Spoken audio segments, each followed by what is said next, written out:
Hey guys, hey Stuart, Mark, Peter.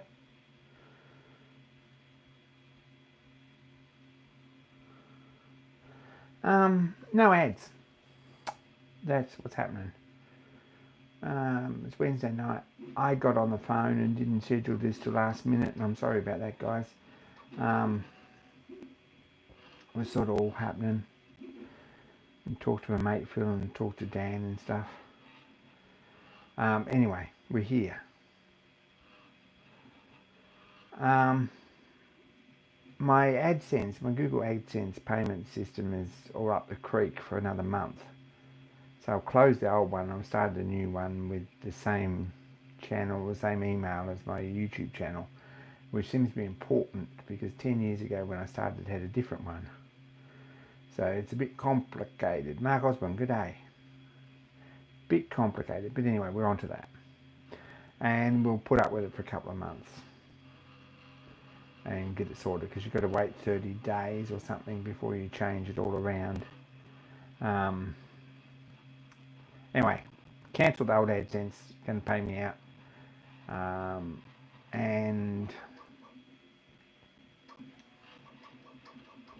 which is good. And then we will put a new one back in place. But it hasn't worked since the end of February, apparently, when I start looking at it. So that's something I've done today, is chase that up. That's all I've done. It's not all I've done, but we'll have a look at that in a minute. Had today off. I worked yesterday, which means my Onshape live stream was very, very disorganised and really a bit ratty, and I apologise to anyone who sat down and watched it because it really wasn't good. And I apologise. Bill, good day. Anyway, I've been having a think. I've got the 3D printer run there, and you can probably hear that. We'll have a look at that in a minute. Or in about 20 minutes or so when it finishes. It's up to 67%, and I'm trying something new, but we'll have a talk about that. It's not as easy as it looks.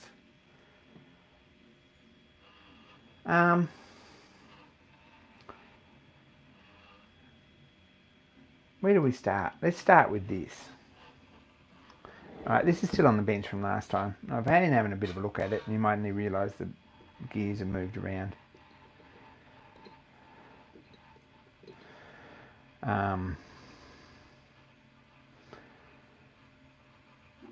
Now, this banjo's got two slots in it. You see one there and one through here. It's unlikely you ever use this position down here with a big gear on it, right out on the end, right? Because it doesn't actually do anything set up like that, right? You slide this around here. And we've put two big gears in it, which is sort of a strange scenario because you probably wouldn't ever do that because 1-to-1 gear ratio doesn't achieve much except give you a bit of space around the other gears.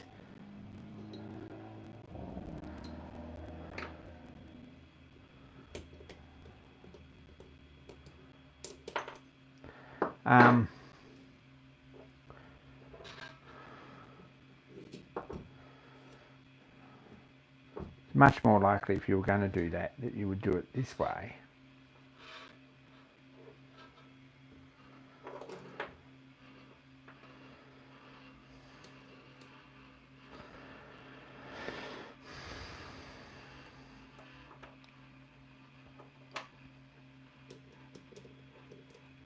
It's sort of half designed so you can do it one-handed. There's a space that goes between the two gears. And then this one.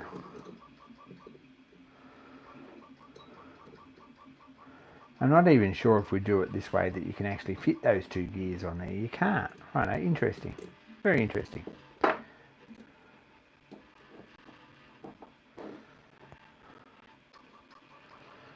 This has got flats on it. I don't know if anyone's seen this.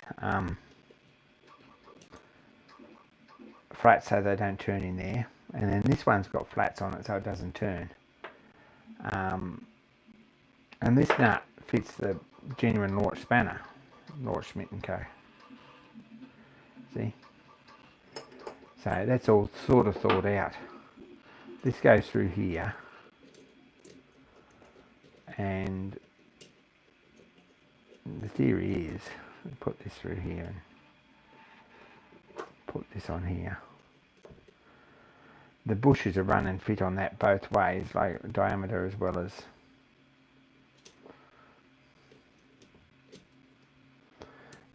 as length. So you can tighten all this mechanism up and it locks in place.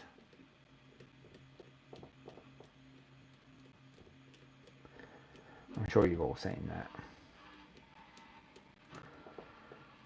Right? Lock tight. And then there's a bush with a key in it that runs on that.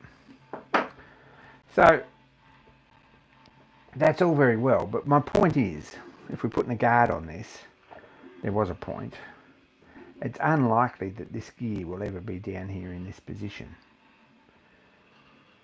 If we had a third position, like a third ratio, which is a little bit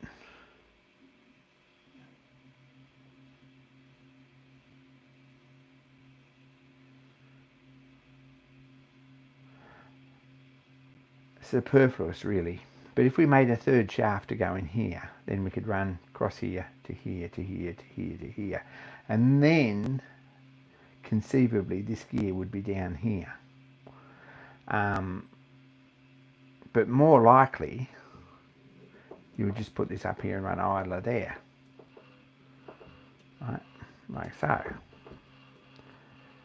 And you haven't got this gap down here. So I guess if we put a guard on this, it wants to clear this gear down here. That's what I'm saying. And that's what I've been thinking about a bit. If we bolted a piece of on a nice brass casting on the side here with a post sticking out for the guard, it'd have to be fairly solid. I'm not sure it's actually going to work.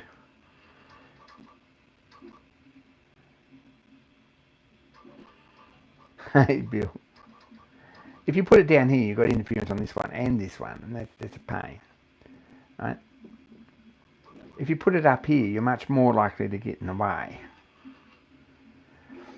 If we see, it's unlikely that this is going to swing any closer than, say, that there. So we could put something on here, but if you want to put this gear on here and have a really low ratio, so we put this gear here and put this gear on here, so that when you turn this, it gears it right down, which conceivably you would for power feed and stuff, then this gear, if you put it on here, will come over the top here. So there's no room here for anything. That's what we're saying.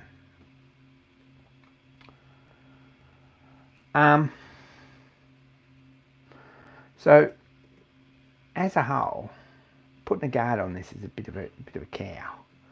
We could put something out here, like we can make this banjo with a steel piece that sticks out here, and put a stud here so that it clears, and put the guard on here that swings out of the way, and that'd probably be the best option, but it looks ugly from the front. But if we did that, we could put a cover around the side of the gear guard here and make a nice job of it. So looking at the back of this, right, the lathe side, that means that probably some sort of a spigot off here or a piece off here on a new banjo.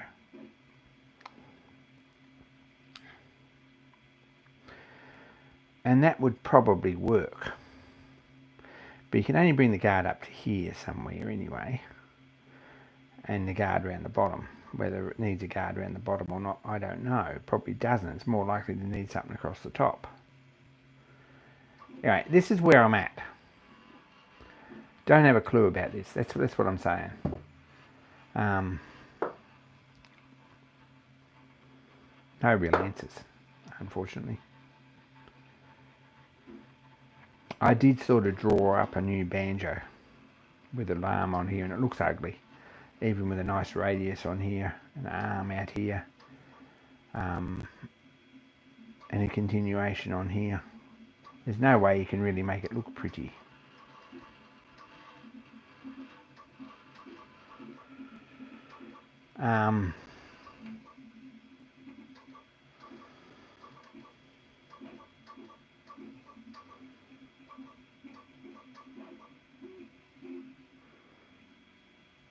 No answers. The other thing I could do is mill a slot in here like this, right, in the back up against the lathe, and put a piece of flat or something in here that matches nicely out here, and use that as a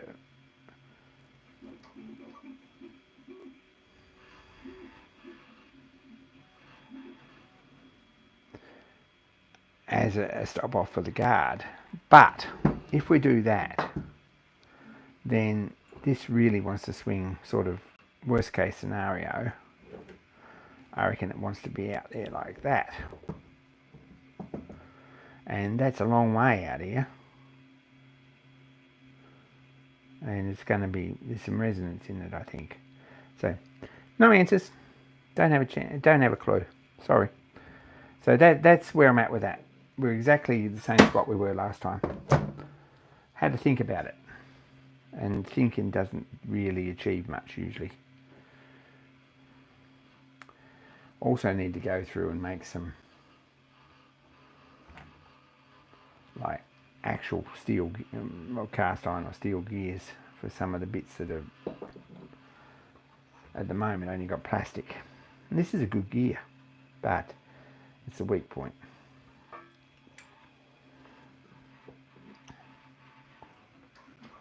Anyway, you work that out. Tea and Biscuits prefers the guitar. Okay, now, what day was it? It was Sunday. I went up and saw Mark, spent a bit of time with him. Thanks, Mark, for the hospitality. Had a look at the new craft shop, which is really nice. Sat around and talked a lot of crap. Had some look at some roller bits. Did some measuring.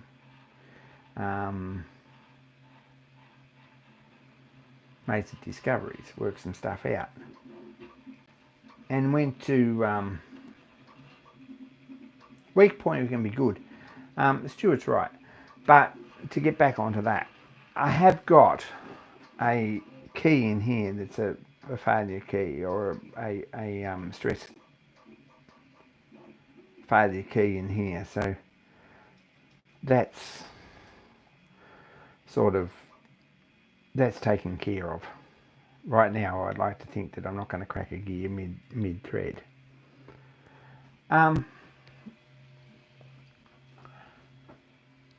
So there's this.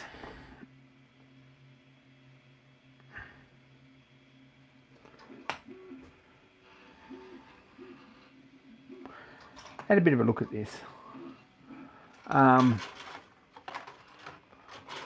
Bear in mind that know very little about these. Right, that's the number of teeth it should have. And it's sort of that shape, but it's not quite, because of the it's a helical worm. So this is the actual teeth profile that I've worked out, and I've modelled this up, and this has got clearance on the worm all the way around, and that's what it should look like.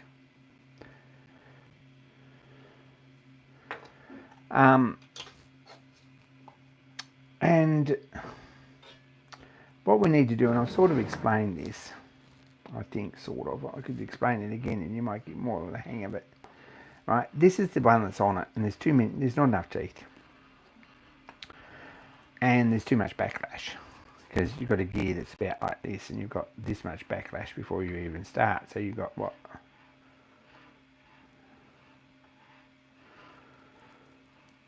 on the worm, you've got half a turn before you even move this, and then this is moving sideways a quarter of an inch or more. So that's sort of a bit more, because it's helical, and then all the other backlash and slack and stuff, it's a problem. So this is what we need. If we make a pattern with 17 of these in it that fit all together in a circle and make them keyed into a centerpiece, so the centerpiece lifts out separately, so we can pull these out in the middle, we can then make a proper sodium silicate outer, like not a core, but an outer ring in sodium silicate, which isn't going to move or crumble or anything. And then we can just drop that in a mould. We can make a pattern to match the sodium silicate outer, like this big diameter or however big it needs to be. We can mould that, and we can lift this out, we can put the sodium silicate ring in, put the lid back on it, pour the middle, and we should have a gear with teeth. But are we following? I'm planning on casting this because when I look at Mark's gear and I look at a few other Fowler gears on the weekend, they're only rough cast. The problem is that this is bigger on the front than the back. Right? If you get all these arranged around in a circle, 17 of them, and you lift the centerpiece out, if any of this here is left, right, there's no way that this will come out past the other ones because they're sticking, they're holding it in place. So you can't pull it out. Unless you have one in 2 bits or 3 bits or something you can pull out first, but even then each one won't come out without going sideways. So that doesn't work. Right?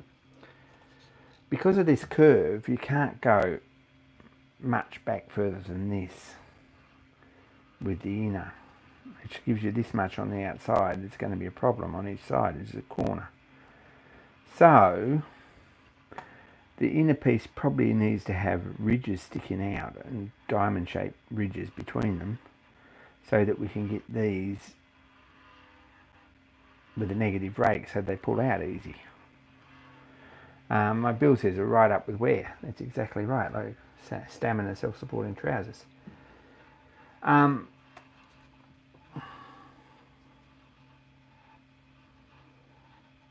Lost PLA casting always seems the best solution until you actually go to do it. And then it becomes a bit of a dog, especially on something this big. When you grasp the reality of that, there's problems.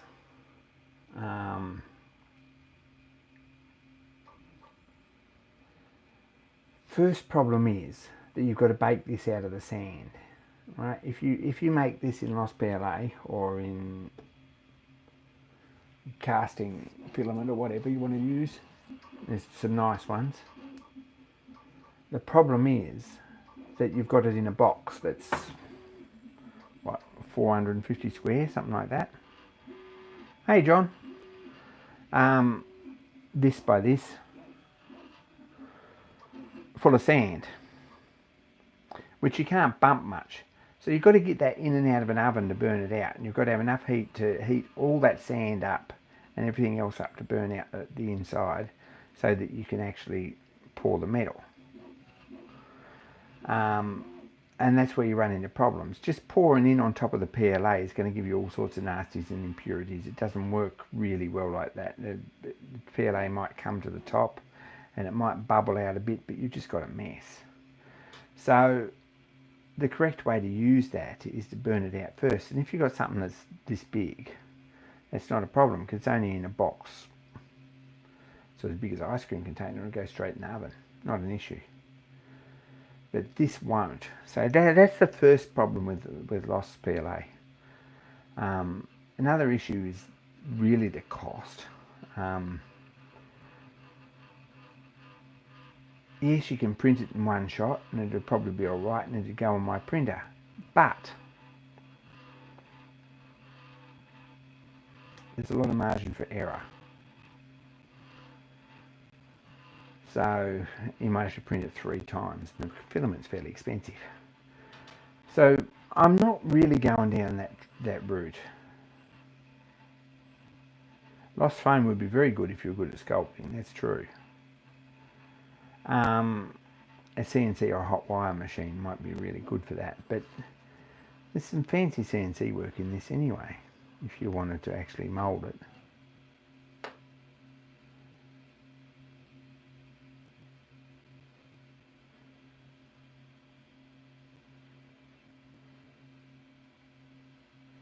Hey Raymond. John has no answers, already run this past him. So I think I've got a plan for it. There's a lot of patterns and a lot of bits and pieces, and some of them are fairly big, but I think we can do it. We might have to do some actual wood turning on one of them to get it up to standard. So anything's going to be better than this, which is ugly. This is going back on for now, and then at some point I should have the parts ready to just swap over, which would be very nice. And we can basically just pull it off and pull the pin out of it, slide this off, put the new one on, change the pin, change the worm over and test it for high spots and hit it with a Dremel or a grinder or something and angle it with a sanding disc if there's problems.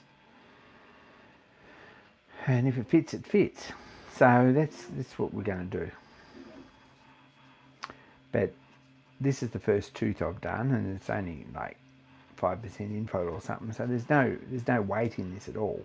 So it's not really any good for pattern, because if you pound sand on that, you'll just crush it. It'll compress that much and spring back that it'll never get the sand tight. So it needs a much better quality print than this to do it.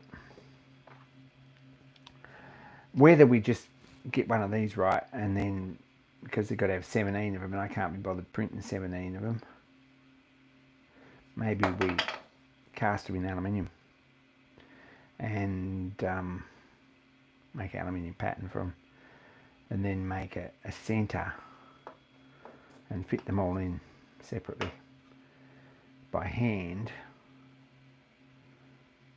and probably have something half decent. But if we're only using it once,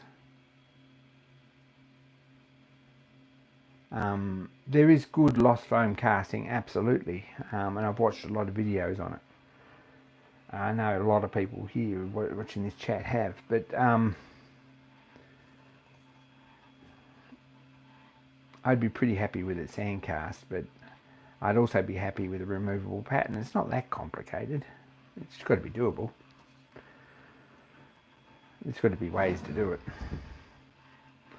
But that's how much it's worn here. You can see that there. It's just hammer side to side because there's so much backlash that it just picks it up and pushes it sideways all the time. And then that side and that side, when you steer it, it moves backwards and forwards. So this is ugly. The issue is that this has got to be quite deep here for the worm to go round, and this has got to be deep for the centre or the addendum of the wheel. It's got to clear here, so that's why we've got that shape there. So anyway, it's an ongoing thing. We've sort of made a start on it, and we'll get some action happening at some point. Got to be machined a bit? No, probably it's got to be machined inside, and the outside's probably going to get hit with a file. Honestly, probably going to get hit with a Dremel with a grinding wheel on it, or a sand and drum on it. If we make it out of bronze, if we make it out of cast iron, it mightn't get much more than that either. Just to clean it up, what we'll do is put it in place and give it a spin, and if there's a high spot we'll mark it, slip it off and sand it up until it fits. I think that's the theory. So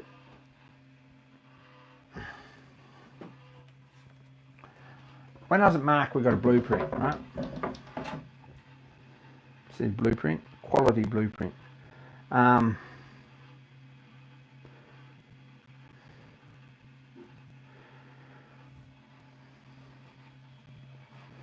Which I've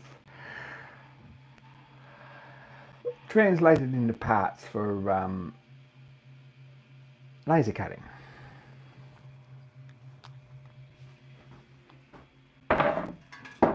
This is mine. To give you some idea,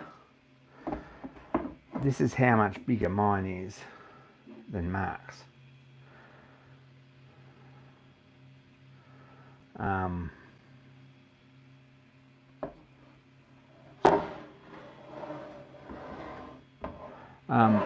A very interesting thing too, between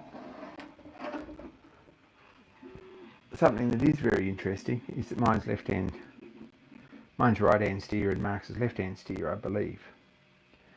So I think that's right.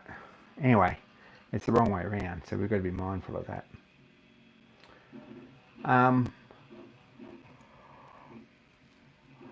The drawing mark for this one anyway does say 1/8 steel, because I looked that up.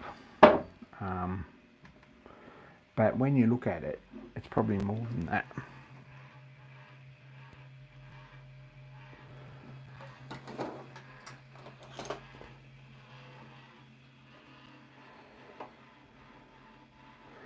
We should check that.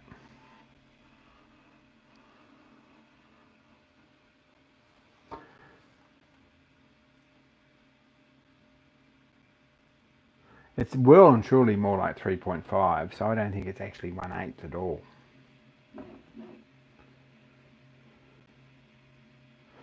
You probably could make it out of something like that, Bill.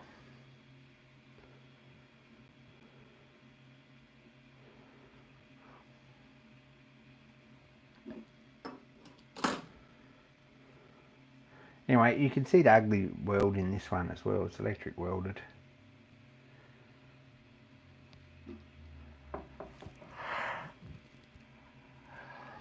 Mine hasn't got holes in there, but it's quite corroded through here.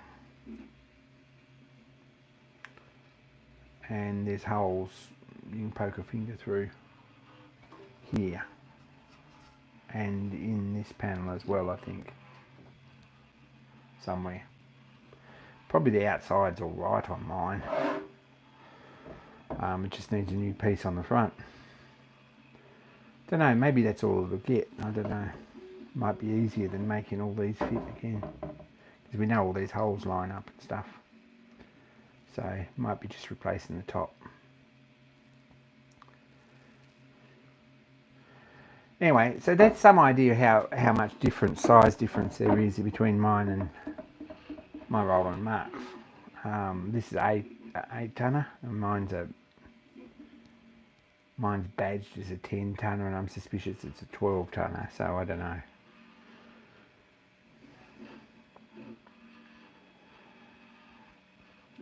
Anyway, that's another job in progress, something we're working on. Oh.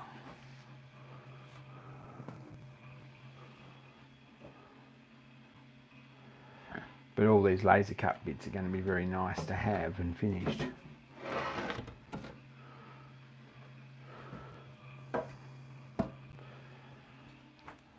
We're putting this all back together, so I'm not going to make up a proper pin. Mark's got the proper pin, but mine's got an actual like collar over the outside to hold it all together. It's had for many years because it's broken. So I'm probably going to just make another pin. With 2 holes for split pins and put that back in.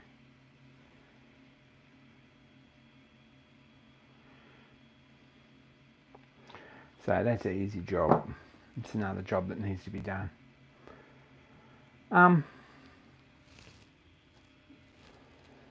Yeah, there we are. Go Create. G'day.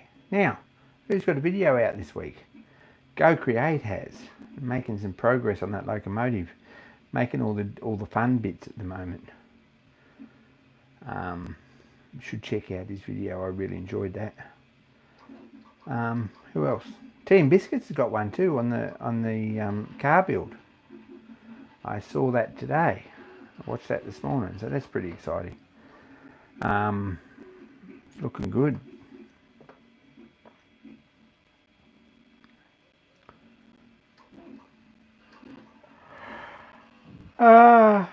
Excuse me, gosh, that was enough of that. So, that's where we're at. I've actually put in an order for the other side plate, so that's going ahead. We'll have that here in a short order, I imagine, if I say that.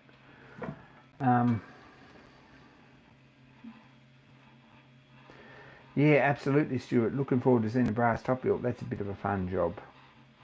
You seem to have a lot of those, Nigel, in that build.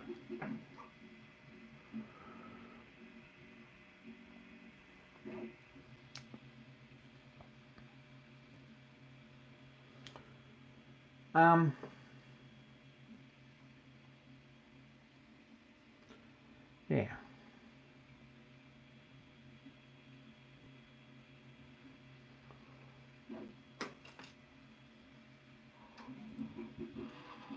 Oh.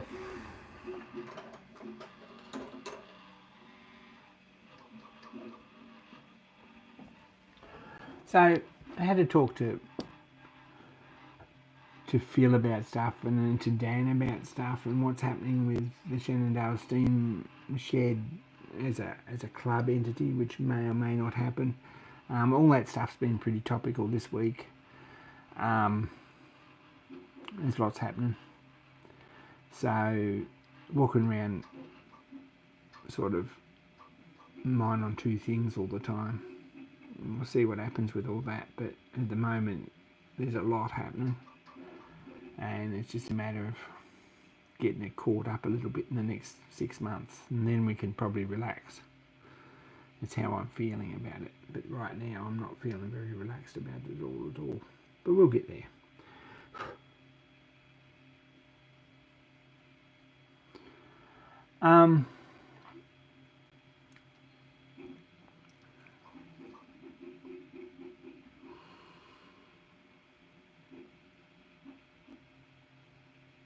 The other thing, I guess, that we're messing around with is this little truck. Now, this is one of those stupid things that you get yourself into, and you get to a certain point and you think this is all going very swimmingly well, and then you discover that it stopped. I'll clean my fingers. Right, this is what we've got.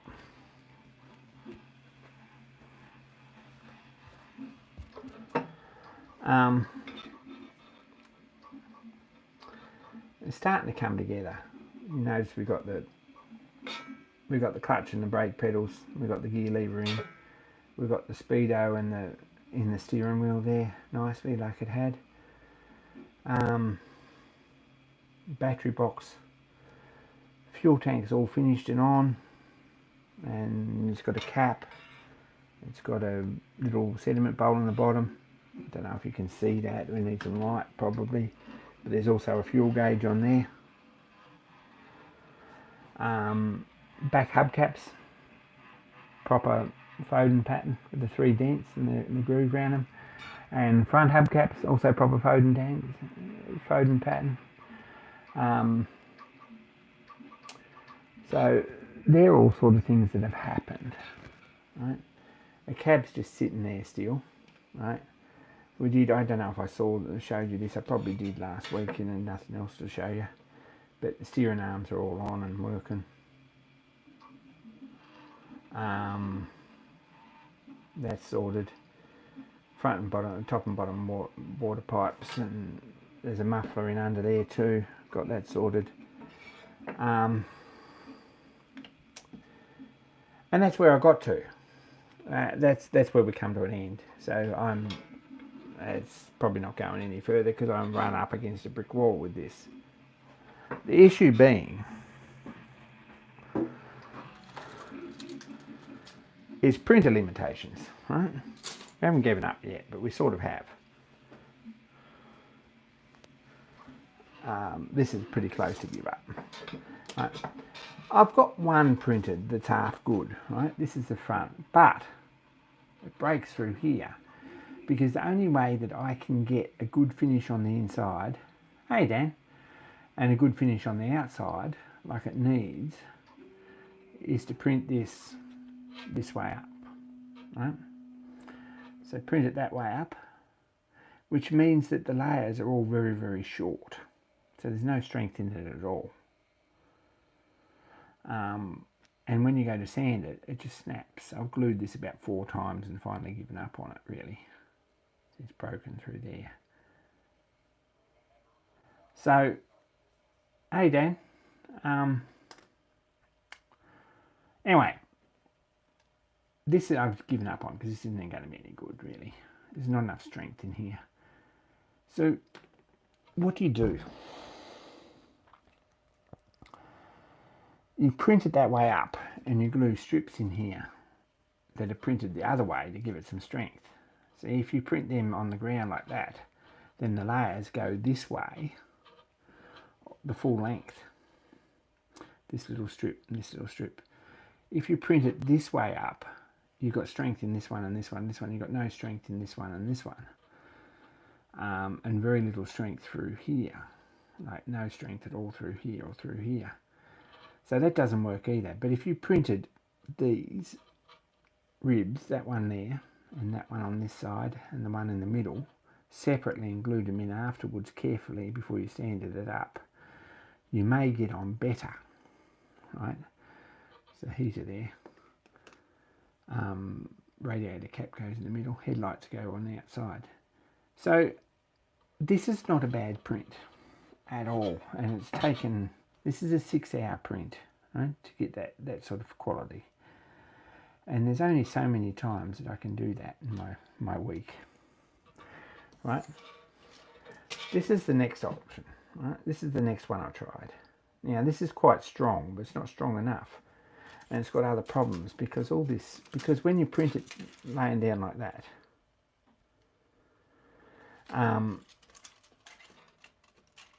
while you get very strong lines through here, what you also get is this support material attached to the bottom here, and you can't get it off without breaking it. So that's not going to work, right? Now, there are other ways we could do it. We could get Joe to CNC one in aluminium, but sticking it on is a bit of a problem. It'd be very nice to do the 3 cab sides out of aluminium, but it's a bit of a job too. No, Henry didn't ring me back. Sorry, Dan. Phil did. I had to talk to Phil instead. I might give Henry a ring on the way to work in the morning. See how we go with that. So that's a total disaster. It's a quicker print. You see, it's got much coarser lines in it because the layer heights are higher, but it doesn't work, right? Which brings us to this one, which is just finished.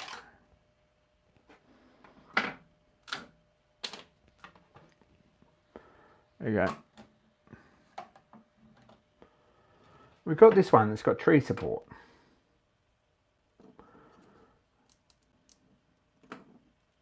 Sort of, because it sort of worked. Which looks like that, see?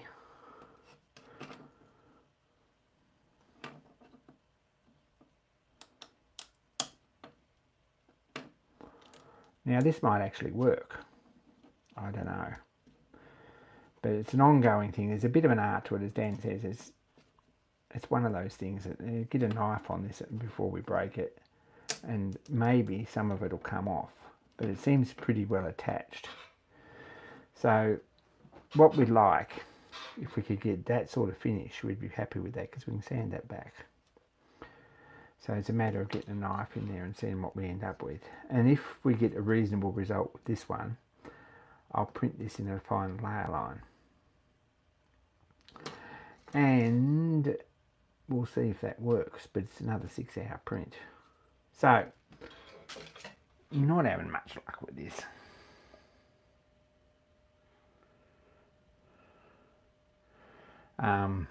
Thanks, Dan. Right, this is the same. I've had some issues with this one printing it because this isn't flat either, see? This has got a curve that way. It's flat along the front, but it ain't flat along the back, and it ain't flat that way. And this is sort of passable, but it's not ideal. I'd like better ones. But this goes on here like this. Right. There's also no provision for door hinges in this one yet. Don't ask about the door hinges. You'll feel better if you don't know about door hinges. But that's where that fits. And there's enough room for a small English gentleman to get his knees around the side there, because that's how they were. The heater unit goes on there and fits nicely in space. And it's got two little ledges that go on the floor there. I want to sit on there and there, and then the end of this here sits nicely on here. If we put this way up, you can't just sit it down. Right.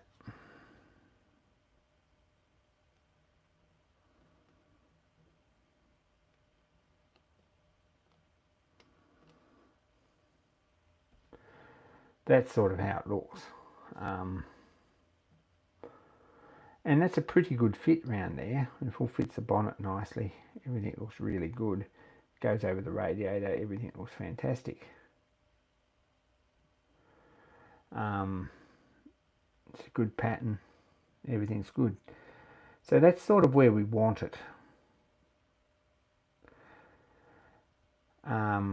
There's a towing hook goes in that little square on the front, and there's a badge emblem goes in those grooves on the side. Oh crap. Be careful with that with one hand. And did the snake bite me on the thumb? No. Snake bite? No, it's dirt. This is steam engine bite, but it's coming right. Injector pipe. So, what we need is to print this with some strength in it, or make one that's strong enough to sand up and finish. So until we get at least these pieces glued up against it, when it's no longer a problem. I've also made the roof, so I've got that sorted, and that's very nice. But Bill's got a 3D CAD printing question. Hang on.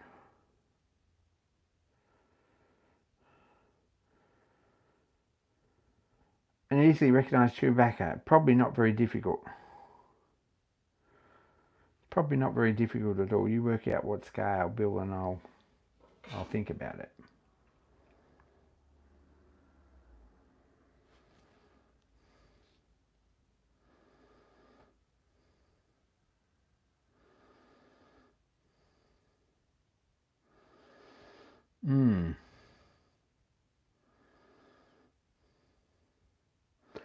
Anyway, so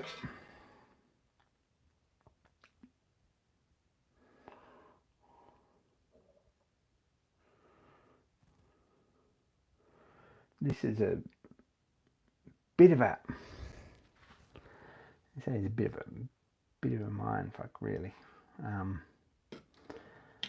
This is all very nice because it's all straight panels and all got flat surfaces you can lay it down on, and there's no more problems. Right, mud guards and base and all those bits are pretty straightforward and simple.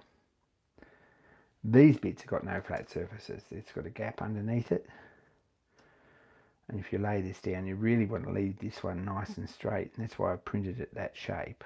I printed it up a bit on this side so that the headlights and the heater, which are parallel to each other, have a nice square surface. But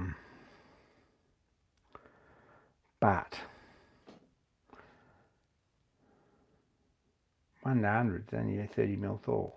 30mm tall. Oh, that's probably doable. That's Lego man size.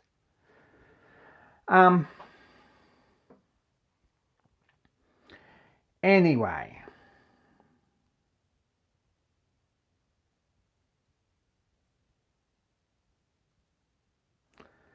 So this is a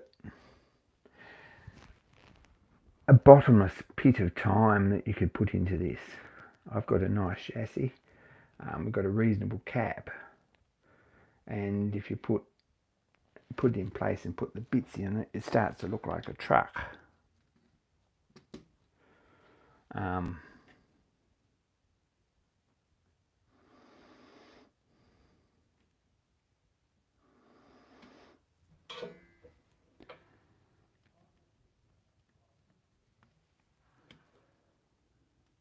So this fits nicely there, and then this should hang.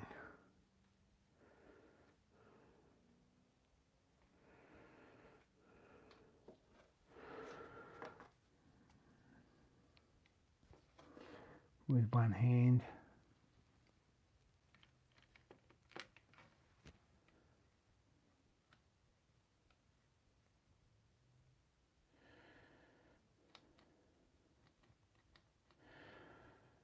Good question.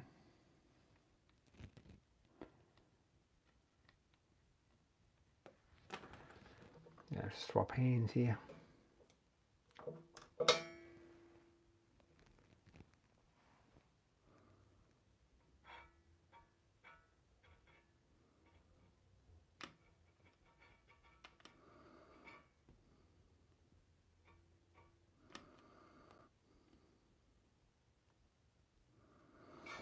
That should fit there nicely like that.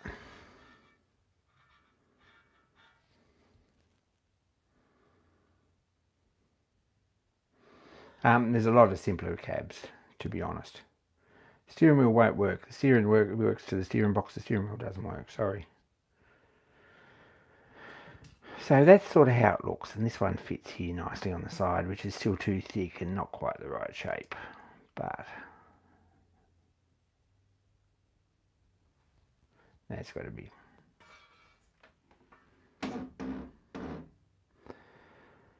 That's how it looks.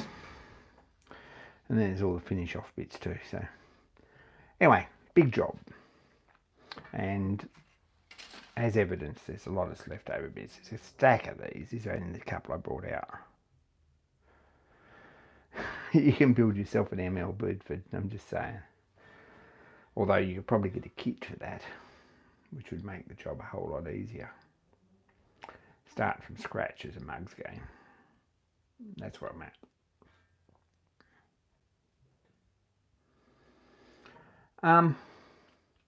Anyway, so a whole weekend with no resolution. I've got some stuff done. Visited Mark. Got a little bit further with that. Got a little bit further with a few other jobs. I've given that some serious consideration and some thought, and no real. Yes, they resin print them. However, while it's a very good theory, I've done a deep dive into resin printers and decided that there probably isn't one in my future, particularly for as well, because they're a bit of a dog of a thing if you start looking at them carefully. They're not a clean machine. They've got a lot of nasty smelly chemicals. They've got a submerged glass screen, which only takes a grain of sand or something on it to crack. That's it. I've not machined the oil caps. They're over there. I have got the drawing. It's right here.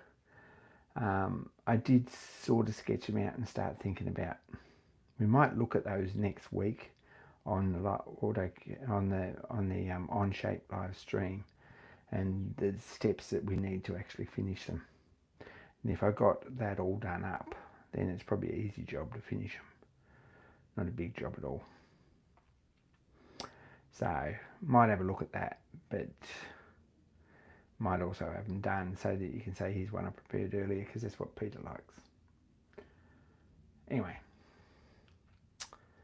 I'm tearing my hair out with this thing, and I'm feeling like I might call in a favour from a mate and just get these 3 panels, well, the doors and the side panels and the front panel resin printed by someone else, or resin cast. It might be how it works. While we're on jobs that I haven't done, there's a lot of them. It really is. There's a lot of bits I haven't finished. So, sorry guys.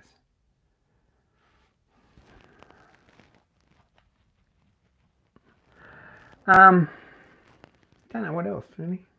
It's probably about covered it. It's pretty well filled in my 50 minutes. Yes, there are other business. There's a road run. Big road run. On the 30th and the 1st of June. Now, 1st of June's another date too. There's something else happens on that day, so I'm not sort of gonna put too much weight into that. But there is something else happening on that day that I expect to be remunerated for. So, better do your homework on that. Anyway, 1st of June, 30th of May, 1st of June.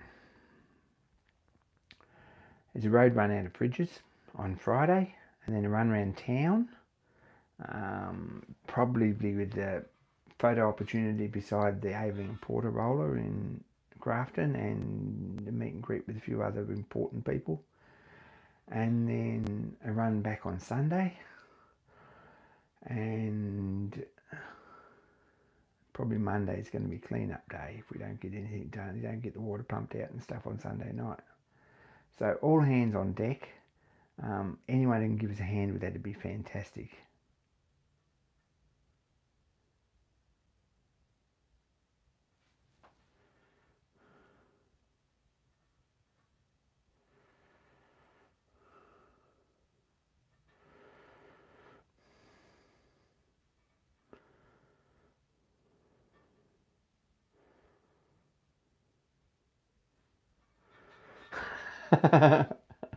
Yeah, we'll see. I try not to celebrate too many birthdays, but it is that weekend, so I'm just saying. Anyway, that's going to be a big weekend. That's the next big weekend at the shed. There's a couple of work and bear weekends before then, or one anyway. One weekend, work and bear weekend before then,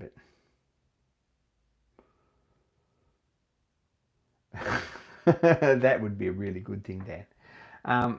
Anyway, it's all organised now, so it's going to be a road run. There's lots to do.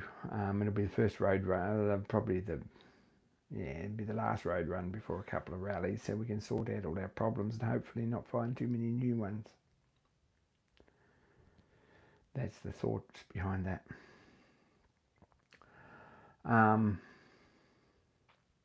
In the meantime, this weekend I've got to really get, probably Tuesday, I'm going to have to get up to the foundry and cast some brass. I've got that impeller for Phil. I've got some other bits for the roller. Plenty to do.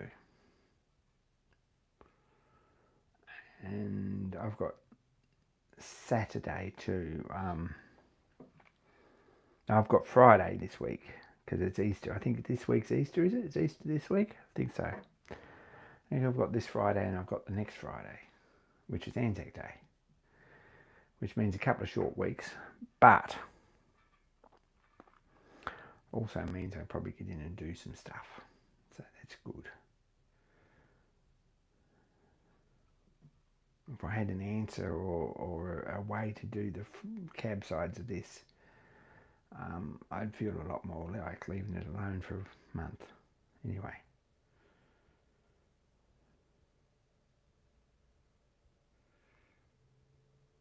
First weekend in my steam shed weekend,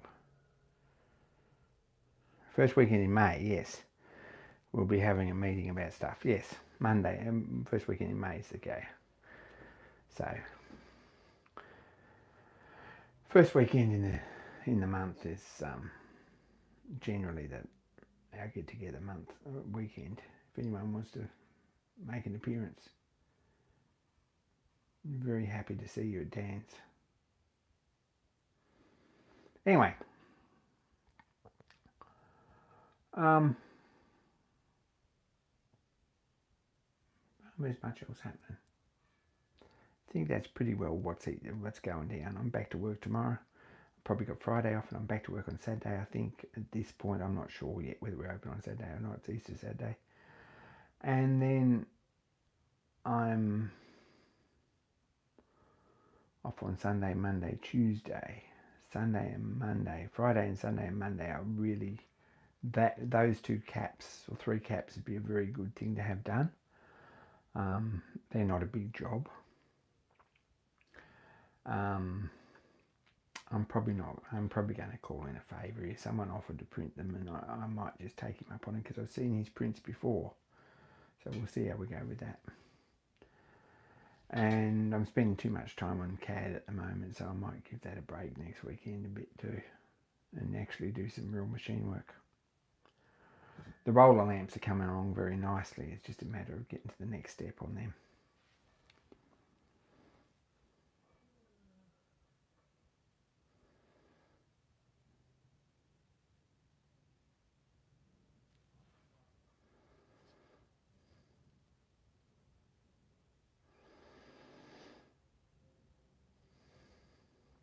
So that's what's happening.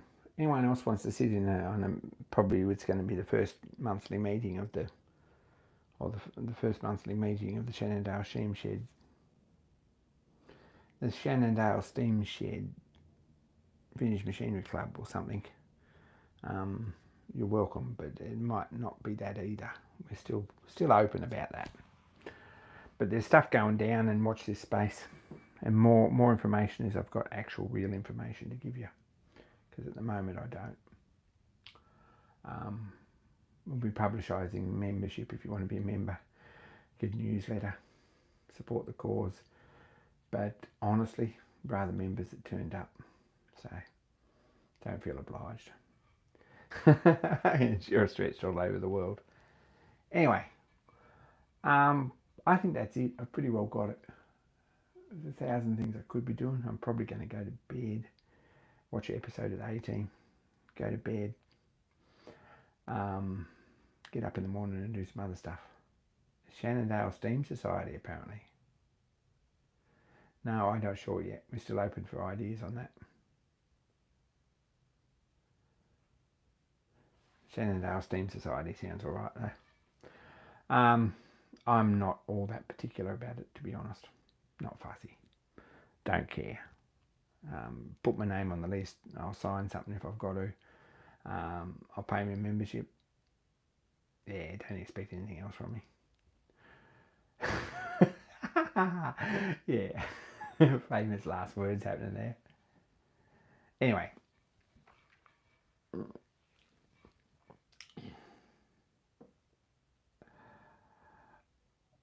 So that's it. That's what's happening in my life. Anyone who wants to learn a bit of CAD, Onshape is a very good platform, and I have a live stream on Tuesday. I did work this last Tuesday, yesterday, so my live stream was all over the place. I had no preparation on it, and I really would like to do that a bit more and get prepared for it and actually have some content rather than just dribble along. So that didn't happen this last week, but it might be the last one for a bit. Anyway, or the last one that's not that organised for a bit. I'm not going to be treasurer. I'm not that person. I'm not secretary or treasurer. Records officer, maybe. I'm about good for a records officer. I'm not good with that. Let's see how we go.